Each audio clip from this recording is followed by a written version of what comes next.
Pemerintah Provinsi Bali melaksanakan penandatanganan naskah perjanjian hibah daerah untuk kabupaten yang melaksanakan pilkada serentak. Dalam kesempatan ini ada 6 kabupaten yang melakukan penandatanganan. Perjanjian hibah dilaksanakan di provinsi terhadap pilkada serentak yang akan dilaksanakan oleh 6 kabupaten kota di Bali. Meski dana yang diberikan cukup besar, diharapkan tetap dilakukan penghematan dan efisiensi agar anggaran benar-benar digunakan untuk kebutuhan. Memang kalau dari segi alokasi anggarannya, pagunya yang saya lihat ya cukup besar. Tapi kita mendorong agar dilakukan penghematan, efisiensi supaya bisa betul-betul anggaran yang digunakan itu untuk kebutuhan yang real, sehingga spiritnya. Dalam kesempatan ini, pihaknya berkomitmen bahwa pemilu kali ini harus murah. Di Bali dimulai dengan penandatanganan naskah perjanjian hibah daerah. Jika sebelumnya dilaksanakan di masing-masing kabupaten, maka dengan dilakukan di provinsi akan mengefisiensikan.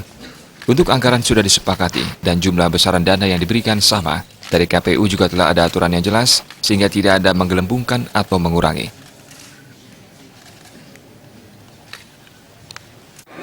Kalau mereka menyelenggarakan masing-masing di kabupaten kota pasti akan biaya besar. Maka itu kami mohon kepada Sekda untuk memfasilitasi. Yang kedua, masalah anggaran mereka bersepakat. Artinya tidak bisa dipagu harus berapa-berapa, mereka itu bersepakat bersama antara bupati dengan KPU-nya. Dan dari KPU udah ada aturan main yang jelas.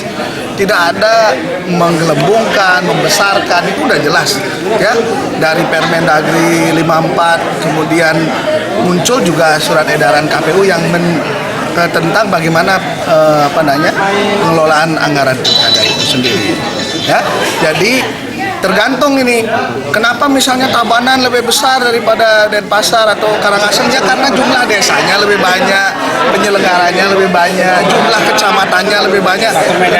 Ya itu hal yang tidak boleh disamakan hanya berdasarkan melihat kabupatennya. KPU Provinsi dalam hal ini akan terus mengawasi penggunaan dana ini. Agung Ria, Bali TV.